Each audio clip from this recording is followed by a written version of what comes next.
Magandang gabi po, Sir Joe, at sa inyong mga tagapakinig. Ako po si Jonah, isang call center agent dito sa Ortigas. Siguro marami na kayong narinig tungkol sa Friday the 13th. Araw ng malas, araw ng kamatayan, o araw ng sumpa. Noong una, hindi ako naniniwala.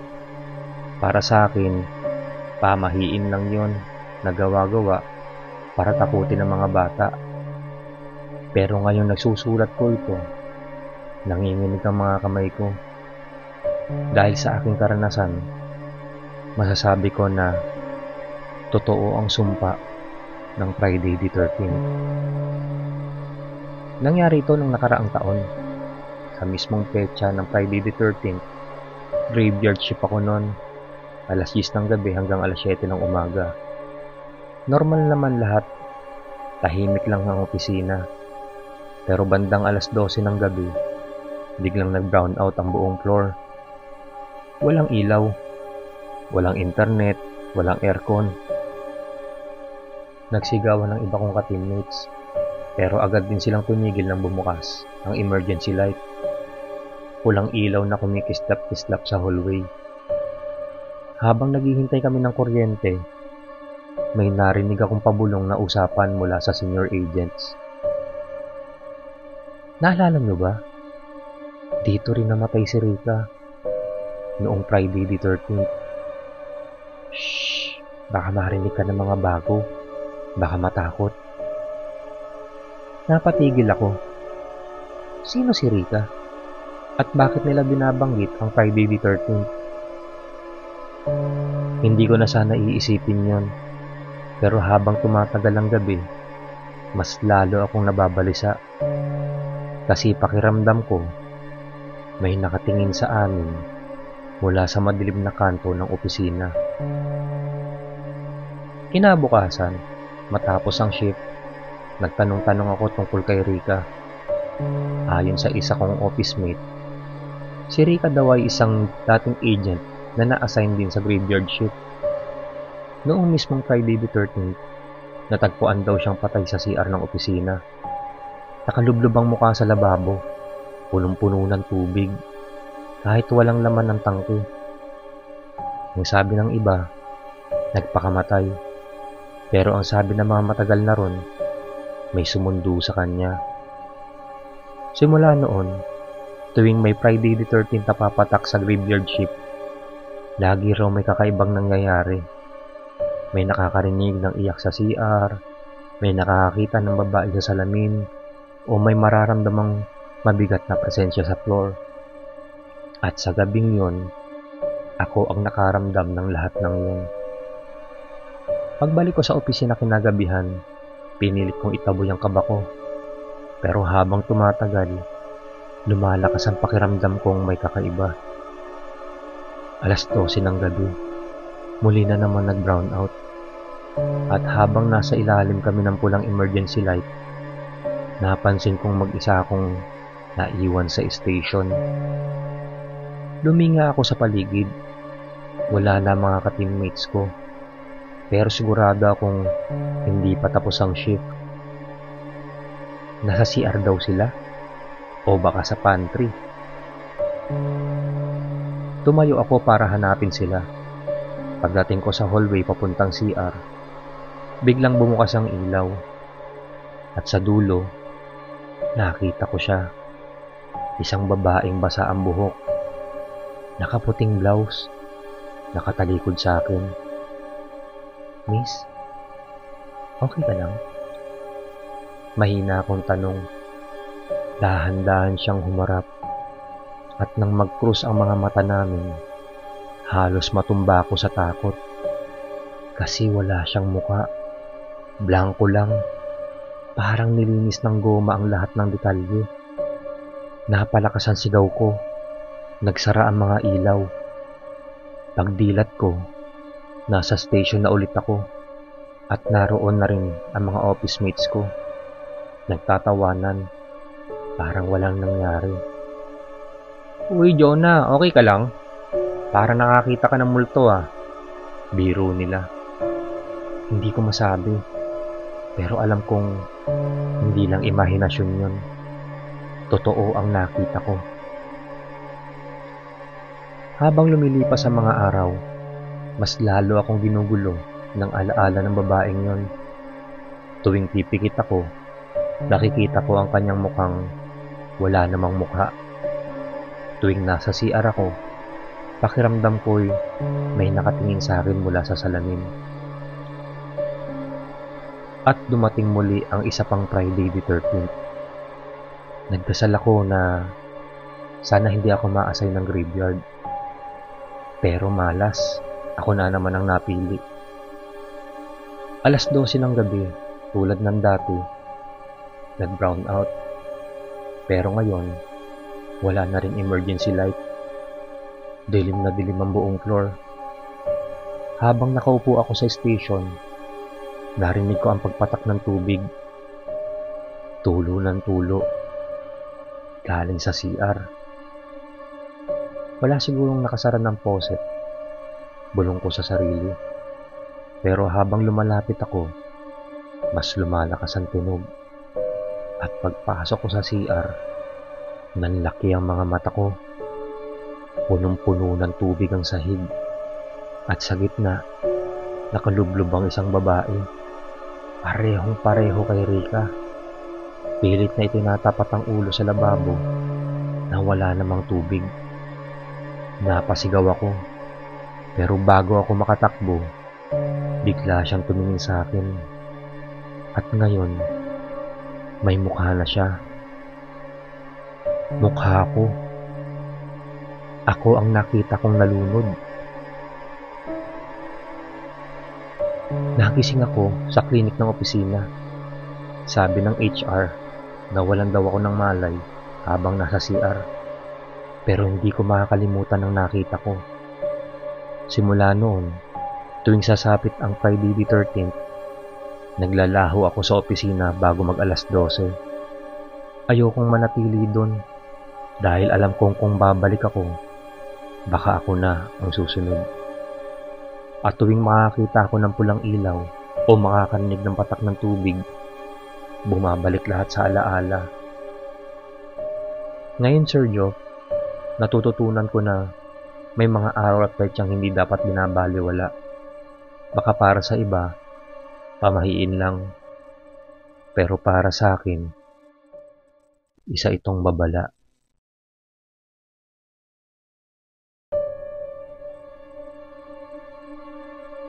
Neil nga po pala, isang jeepney driver mula sa Caloocan. Alam ko po, simple lang ang buhay namin. Pero minsan, ang mga bagay na inaakala nating ordinaryo ay may kasamang misteryo at sumpa. Ang kwento ko ay nangyari noong isang Friday the 13th. At mula noon, naniniwala na ako na hindi lang pamahiin ang petsang yun, kundi isang pintuan ng kamalasan at kamatayan. Madaling araw ng Biyernes yun. Alas 3 pa lang. Nagpaandar ako ng jeep kasi gusto kong mauna sa biyahe. Mas maraming pasahero, mas maraming kita. Tahimik ang kalsada, malamig ang hangin. Habang bumabaybay ako sa kahabaan ng EDSA, napansin kong kakaiba ang katahimikan. Walang masyadong sasakyan, walang ingay ng busina. Parang ako lang ang gumagalaw sa buong syudad. Pagdating ko sa Quezon Ave, biglang may tumawid na itim na pusa sa gitna ng daan. Diretso itong tumingin sa akin. Kumikislap ang dilaw nitong mga mata. Buwisit! Bulong ko. Pero imbis na umiwas, sinagasaan ko ito. Siguro dala ng antok at inis. Pagtingin ko sa salamin, wala akong nakitang bangkay ng pusa. Parang nawala ito bigla.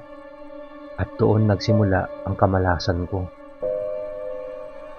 Bandang alas 4, may sumakay sa jeep ko. 3 pasahero. Isang matandang babae, isang batang lalaki, at isang lalaking nakaitim. Hindi sila nagsasalita, pero nakatitig sila sa akin. Saan po kayo? Tanong ko. Hindi sila sumagot, pero sabay-sabay nilang itinuro ang direksyon sa may North Cemetery. Medyo kinilabutan ako. Sino ba naman kasi ang pupunta ng sementeryo ng ganyang oras? Pero dahil kailangan ko ng boundary, hindi ko na ininda. Tahimik ang biyahe. Ang tanging naririnig ko lang ay ang mahihinang bulong nila. Parang nagdarasal. Pagdating namin sa mismong harap ng sementeryo, huminto ako. Dito na po ba kayo?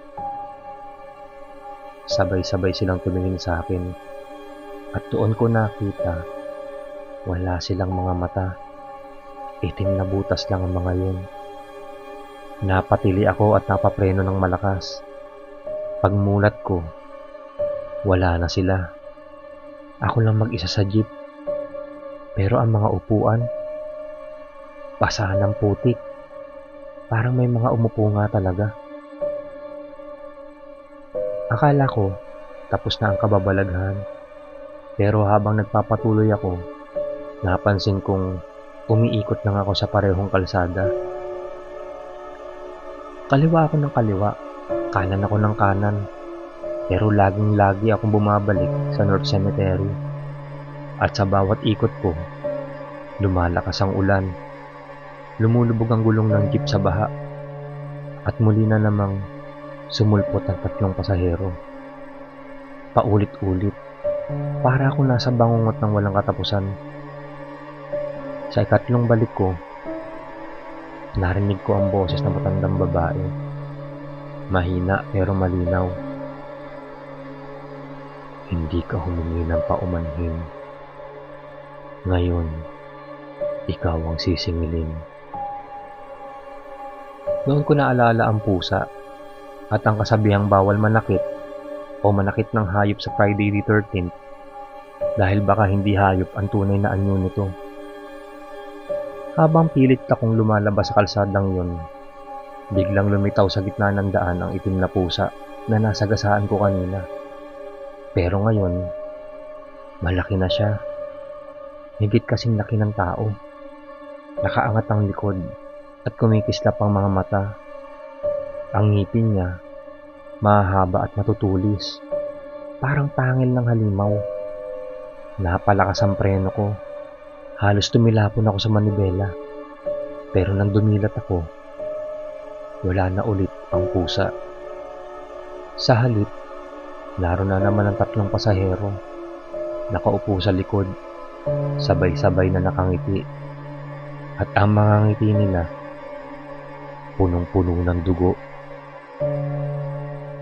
Hindi ko na alam kung gising pa ba ako o nananaginip. Pero tuloy-tuloy lang ang pagmamaneho ko. Ang masama, kahit huminto ako, ayaw nang mamatay ng makina ng jeep. Para bang may ibang nagmamaneho sa akin. Habang binabaybay namin ang madilim na kalsada, narinig ko ang iyak ng batang pasahero. Kuya, bakit mo siya pinatay? Tumingin ako sa side mirror at doon ko nakita ang ulo ng itim na pusa nakapatong sa balikat ng bata. Sa huling pag-ikot ko sa sementeryo, biglang bumukas ang lahat ng bintana ng jeep. Pumasok ang malamig na hangin at naamoy ko ang bulok na lupa. At doon ko nakita ang lahat ng pasahero ko ngayon. Mga bangkay. May sugat sa leeg, may nabubulok na balat, may nawawala ang ulo. Nagsisigaw ako, pilit na lumalabas sa jeep, pero hindi gumagalaw ang katawan ko. Parang may pumipigil. At bago tuluyang mawala ang ulirat ko, narinig ko ang tinig ng matandang babae. Sa bawat Biyernes 13, may bagong kaluluwa ang sisingilin. Ikaw na ngayon ang aming driver. Nagising ako sa loob ng jeep umaga na. May mga pulis sa paligid. May mga tao. May naaksidente daw na jeep. Puno ng patay na pasahero. sabi nung isa. Napatitig ako sa kanila. Gusto kong sumigaw. Gusto kong magsabi ng totoo. Pero walang lumalabas na boses sa bibig ko. At nang sumilip ako sa salamin, nanlaki ang mga mata ko dahil wala na akong refleksyon.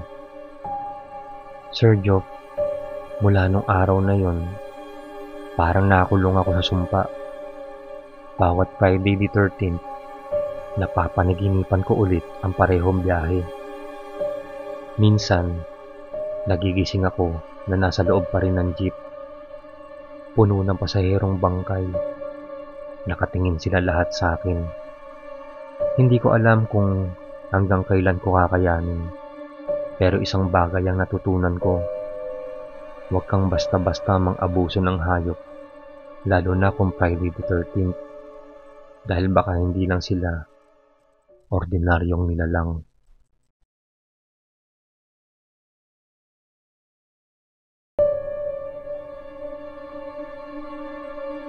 Sir Joe, ako po si Gemma, isang simpleng estudyante mula sa Laguna. Hindi ko akalain darating ang araw na magiging parte ako ng isang kwento ng katatakutan. Noon, iniisip ko lang na ang Friday the 13th ay isang pamahiin. Gawa-gawa lang na matatanda para takutin ng mga bata. Pero simula nang maranasan ko mismo ang sumpa, nagbago ang lahat. Bata pa lang ako, lagi nang sinasabi ni Mama, Gemma, kapag Friday the 13th, huwag kang lalabas ng gabi, huwag kang mag-iisa, at huwag kang titingin sa salamin ng matagal. May dala yang sumpa. Siyempre, hindi ako naniniwala. Palaging ako kinukutya ang pamahiin. Para sa akin, malas lang ang Friday the 13th kung ikaw mismo ang naniniwala. Pero nung tumuntong ako ng kolehiyo, nagsimula ang kakaiba. Tuwing may Friday the 13th, lagi akong namamalas. Nawawala ng pera, nasisiraan ng cellphone, nahuhuli sa klase, o kaya'y nadadapa sa harap ng maraming tao.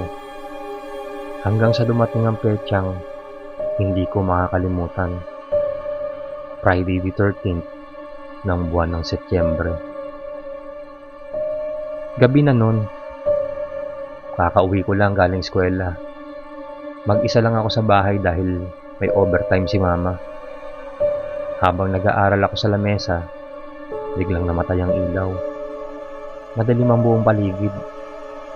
Sinubukan ko sindihan ng kandila. Pero bago pa man magawa ito, may narinig akong mahihinang bulong mula sa sala. Gemma. Gemma. Napalingon ako. Wala namang tao. Ang akala ko, guni-guni lang dahil sa dilim. Pero muli ko narinig ang boses. Ngayon mas malapit na. Gemma. Huwag kang tumingin. Nanginginig ang mga kamay ko habang sinisindihan ng kandila. At sa pagdilat ko, nakita ko sa dingding ang anino na isang babaeng mahaba ang buhok. Nakatayo sa likuran ko. Nagtatakbo ako papunta sa kwarto. Doon ako nakatagpo ng liwanag mula sa maliit kong di-bateryang lampshade. Huminga ako ng malalim. Pinipilit pakalmahin ang sarili.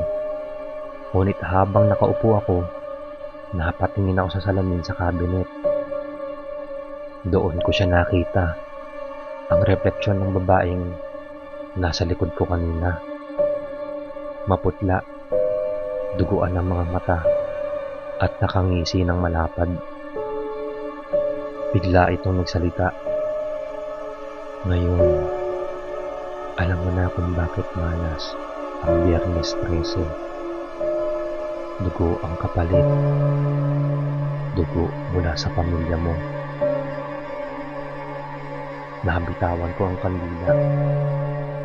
Sumigaw ako at tinakpan ng salamin ng kumot. Kinabukasan, agad kong kinuwento kay Mama ang lahat. Hindi siya nagulat. Sa halip, napaluha siya. Apo ka ng isang babaeng tinatawag din ang bruha ng San Isidro.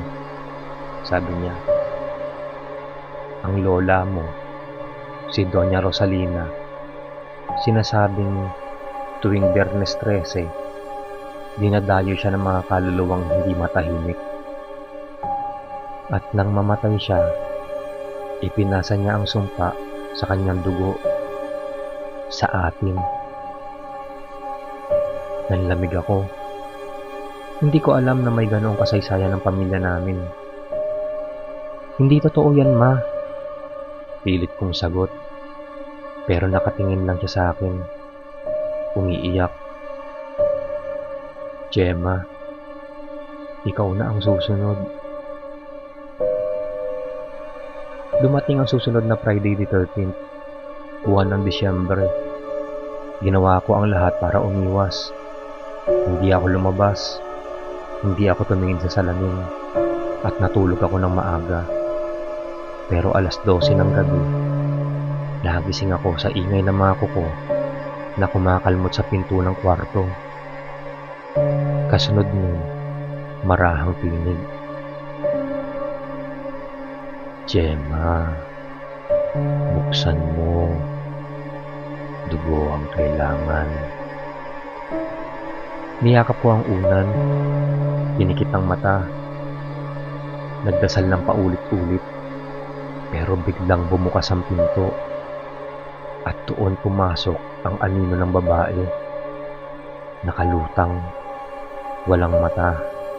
At puro dugo ang ngipin. Kinabukasan, dinala ako ni Mama sa albularyo. Si Aling Lusing, kilala bilang manggagamot sa aming baryo. Apo, mabigat ang dala mo, sabi niya habang tinitingnan ako. Hindi lang ito malas, isa itong sumpa. At hanggang hindi ka nakakapag-alay ng dugo, hindi ka titigilan. Tinuruan niya kami ng ritual. Kailangan daw magsakripisyo ng manok tuwing Biyernes 13 bago maghating gabi at ibusan dugo sa harap ng salamin. Sinunod namin ito at sa unang pagkakataon, walang nangyaring kakaiba. Akala ko, ligtas na ako. Hindi pa pala yun ang wakas. Noong sumunod na Friday the 13th, nakalimutan naming magsagawa ng ritual. Nasa probinsya kami noon at iniisip kong wala naman mangyayari. Maling-mali ako. Gabi iyon nang maramdaman kong ulit ang presensya, ang malamig na hangin, ang mga bulong sa dilim. Pagtingin ko sa salamin, naroon na naman ang babae. Pero ngayon, hindi lang siya nag-iisa. Marami silang kasama. Mga bangkay, mga kaluluwang gutom sa dugo. Gemma, oras mo na. Nabitawan ko ang rosaryo.